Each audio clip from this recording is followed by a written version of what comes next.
আবেগের বশে তেজ বলে ডেকে উঠলে বুঝে যায় যে এটাই হচ্ছে সুধা। হ্যাঁ বন্ধুরা, এমনটাই দেখতে পাবেন। বিস্তারিত জানতে ভিডিওটিতে লাইক দিয়ে চ্যানেলটি সাবস্ক্রাইব করে দেখতে থাকুন। গল্পের শুরুতে দেখা যাবে তেজ রাস্তার মধ্যে সুধা আর আশুতোষকে দেখতে পায়, আর তখনই সেই লোকটার পিছনে লুকিয়ে পড়ে। আর তখন লোকটা বলে, কি করছেন আপনি? এরপর তেজ বলে, চুপ করুন। তারপরে দেখা যাবে লোকটার কাছ থেকে চাদর নিয়ে নেয় আর টাকা দিয়ে লোকটাকে সেখান থেকে বিদায় করে দেয়। তেজ তখন মনে মনে বলে, সুধা এখানে পৌঁছে গেছে, ওর সঙ্গে তো আশুতোষও আছে, তার মানে ও থানায় গিয়েছিল, তাই তো? না না, আমাকে যে করেই হোক এখান থেকে সরে যেতেই হবে। এই বলে তেজ চাদরটা মুড়ি দিয়ে সেখান থেকে চলে যায়। ওদিকে দেখা যাবে সবাই মিলে খুঁজতে থাকে, সবার কাছে দেখিয়ে দেখিয়ে খুঁজতে থাকে। তখন আশুতোষ বলে, ম্যাডাম আপনি চিন্তা করবেন না, আপনি আপনার মেয়েকে ঠিক খুঁজে পাবেন, আমি সবগুলো সিঙ্গেলই দিয়েছি।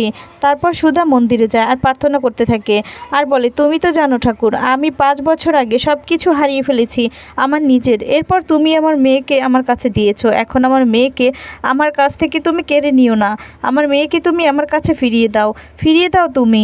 ঠিক তখনই এই বলে কাঁদতে থাকে সুধা। ঠাকুরমশাই তখন বলে, মা তুমি চিন্তা করো না, তোমার মেয়েকে তুমি ঠিক ফিরে পাবে। এমনও তো হতে পারে যে যা যা তুমি হারিয়েছো সব কিছু তোমার মেয়ের জন্যই তুমি ফিরে পাবে। তখন সুধা বলে, না না, আমি আমার অতীতে ফিরে যেতে চাই না, আমার অতীতকে আমি আর ফিরে পেতে চাই না, চাই না আমি শুধু আমার মেয়েকেই চাই, আমার মেয়েকে তুমি ফিরিয়ে দাও ঠাকুর। তখনই দেখা যাবে সুধার হাতে একটা ফুল পড়ে, যা দেখে খুশি হয়ে যায় সুধা।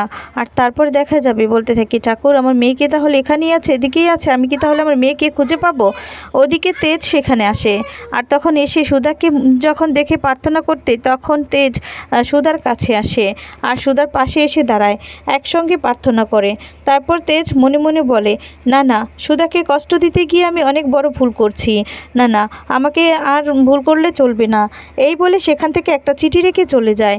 আর তখন দেখা যায় সুধা বলতে থাকে, কে এসেছিল? আমার কেন মনে হচ্ছে যে এখানে কেউ এসেছিল, তেজ এসেছিল, তাহলে কি তেজ এসেছিল? এই বলে চলে যেতে লাগলে ঠাকুরমশাই তখন বলে, নাও মা প্রসাদ নাও।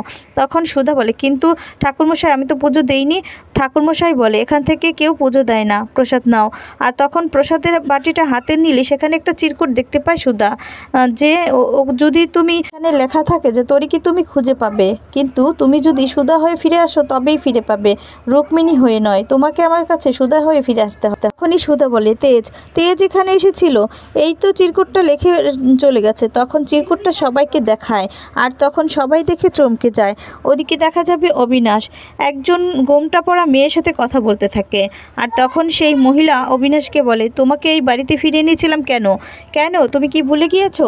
তখন অবিনাশ বলে, না না, আসলে বৌদিভাই চলে যাওয়ার পর থেকে বড়দাভাই এমন বিজনেসে এমন জড়িয়ে পড়ছে না, কোনো কিছু করতে পারিনি। আর তখন সেই মহিলা বলে, এবার শুধু তোমাকে এই সুযোগে এই পেপারে সইগুলো করিয়ে নিতে হবে। তখন অবিনাশ বলে, হ্যাঁ, এবার আমি বৌদিভাইয়ের মতো একটা মেয়েকে দেখে দাদাভাই একদম খেপে গেছে, এখনও শুধু সুধা বৌদির ভাইয়ের কথাগুলোই ভাবে। আপনি চিন্তা করবেন না, আমি যেভাবেই হোক আমি সই করে নিব। তখনই সেখানে দেখা যাবে তরিতা আসে।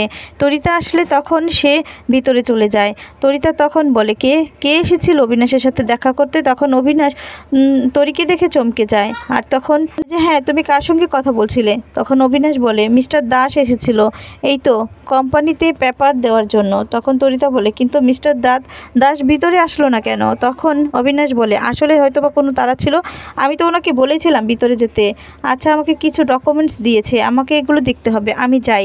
এই বলে তরিতা বলে যে, আচ্ছা অবিনাশ, তুমি আমার কাছে কিছু লুকোচ্ছ না তো? আর তখন বলে, কি যে বলো না, আমি তোমার কাছে কি লুকোবো বলো তো? এই বলে অবিনাশ ভিতরে চলে যায়। এদিকে তরিতা তখন মনে মনে বলে, আমার কেন মনে হচ্ছে যে অবিনাশ কিছু একটা লুকোচ্ছে, না না, আমাকে দেখতেই হবে যে ও কি লুকোচ্ছে। ওদিকে দেখা যাবে তরি একা একা খুঁজতে থাকে তেজকে আর বলে যে, হিরো আঙ্কেল তুমি কোথায় তুমি? আমার জল তৃষ্ণা পেয়েছে। তখন এই বলে জল খেতে গিয়ে জলটা ফেলে দেয়, তখন সেখানে শুয়ে শুয়ে পড়ে। আর তারপর ওদিকে দেখা যাবে সুধার মা চিন্তা করতে থাকে আর ঠাকুরের সামনে বসে বসে বলতে থাকে যে আমি কি তাহলে সুধাকে আটকে রেখে ভুল করলাম? যেই অতীতকে ও পেছনে ফেলে গিয়েছে, সেই অতীত ওর সামনে চলে আসছে, ভুল করলাম আমি। এদিকে তেজ সেখানে চলে আসে, এসেই দেখা যাবে তরিকে খুঁজতে থাকে আর বলে তরি কোথায় তুমি? আর তখনই নিচে পড়ে থাকতে দেখে চমকে যায়। তারপর তরিকে উঠায় আর দেখতে পায় যে তরির অনেক জ্বর। তখন তরিকে কোলে নিয়ে শুয়ে দেয় আর বলে অনেক তো জ্বর এসেছে, কি করব আমি এখন? তখন দেখা যাবে জলপট্টি দিতে থাকে, এরপর মাপে। আর তখন জলপট্টি দিতে দিতে দেখা যাবে তরির শরীরটা একটু সুস্থ হয়। তখন তরি বলে আচ্ছা বাবা তুমি কোথায় চলে গিয়েছিলে? হ্যাঁ কোথায় চলে গিয়েছিলে? এই বলে তরি তেজকে জড়িয়ে ধরে। তেজ তখন ভাবে আর ওদিকে দেখা তরিকে খুঁজতে থাকে, কিন্তু কোথাও খুঁজে পায় না, কোথাও না। এদিকে তেজ তরিকে খেতে বলে। তখন তরি বলে না না আমি ওষুধ খাবো না, আমার মাম্মা মামাকে গল্প বলে ওষুধ খাইয়ে দেয়। ওষুধ খাও তো, তুমি আমাকে গল্প বলবে বলো? তখন তেজ বলে হ্যাঁ আমি তোমাকে গল্প বলবো, কিন্তু তার আগে তুমি ওষুধটা খেয়ে নাও।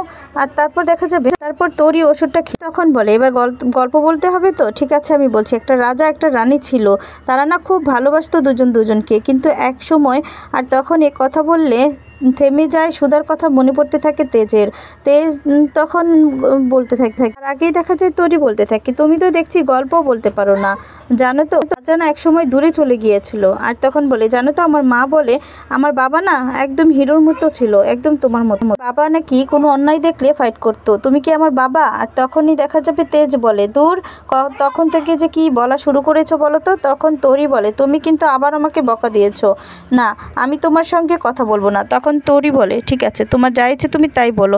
তখন তরি বাবা বলে জড়িয়ে ধরে তেজকে, আর তেজও। ওদিকে দেখা যাবে সুধা সবাইকে নিয়ে তরিকে খুঁজতে থাকে। এরপর একটা ডেলিভারি বয়কে সুধা বলে যে আচ্ছা আপনি কি এই মেয়েটাকে দেখেছেন? তখন ডেলিভারি বয় বলে হ্যাঁ দেখেছি তো, এই মেয়েটাকে আমি ওই যে একটা গোডাউনে আছে সেখানে দেখে এসেছি। তখন দেখা যাবে সুধা বলে সত্যি সেখানে দেখেছেন? ওদিকে দেখা যাবে সুধাকে, তখন দেখা যাবে সুধা মনে মনে বলতে থাকে না তেজ 5 বছর আগে তোমাকে আমি হারিয়েছি, আমার মেয়েই একমাত্র আমার সম্বল, মেয়ে আমার কাছে ছিল। তোমার জন্য যদি আমার মেয়ের কিছু হয় তাহলে তোমাকে আমি তেজ ছাড়বো না।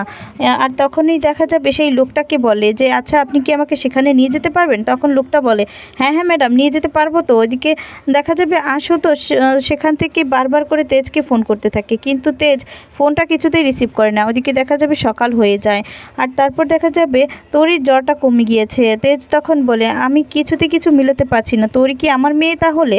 না না আমি কি করব কিছুই তো বুঝতে পারছি না, আমার মেয়ে নাকি ওই কিন্তু রিপোর্টটা। আর তখন বলে 2বার রিপোর্টটা চেক করেছি, কিন্তু 2বারই রিপোর্টটা এসেছে যে আমি বাবা হতে পারবো না তাহলে। আর তখনই দেখা যাবে তরি উঠে যায় আর বলে তুমি বসে আছো?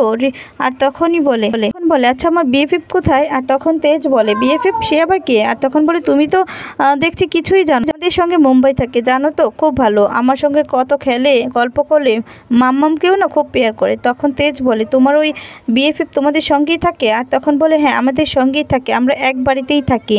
তখন তেজের পিছনের কথাগুলো মনে পড়ে যায় আর খুব রাগ করতে থাকে আর বলে কেন আমি কিচ্ছু বুঝতে পারছি না, তরি কি তাহলে আমার মেয়ে? আমি যত ততই মনে হচ্ছে যে তরি আমার আর সুধার মেয়ে। কেন এমনটা ভাবছে? কেন সেই রিপোর্টটা তাহলে এসেছিল? ওদিকে তরি বলে তোমার মনে হয় ক্ষুধা পেয়েছে তাই না? এই বলে তেজের জন্য খাবার বানাতে যায় তরি। আর তখনই দেখা যাবে রুটিতে জেল লাগাতে গিয়ে ছুরি নিলে, আর তখন তেজ এসে বলে কি হয়েছে তুমি ছুরি ধরেছো কেন? এক্ষুনি তো তোমার হাতটা কেটে যেত। এই বলে বকাচকা করতে থাকলে ঠিক তখনই সেখানে দেখা যায় চলে আসে। তেজের হাতে ছুরি দেখতে পেয়ে তেজকে ভুল বুঝে গিয়ে কলারে ধরলে বলে তুমি আমার মেয়ের ক্ষতি করতে পারো না? তখন বারবার করে জানতে চায় যে এটাই সুধা কিনা। আর তখন বলে তুমি একবার বলো যে তুমি আমার সুধা। এই বলে তখন দেখা যায় সুধার হাতে একটু আঘাত লাগে, রক্ত বের হতে থাকে। আর তখন তেজ বলতে থাকে তুমি যদি রুক্মিণী হবে তাহলে তুমি আমাকে তেজ বললে কেন? তেজ বসু মল্লিক বললে না কেন? তখন সুধা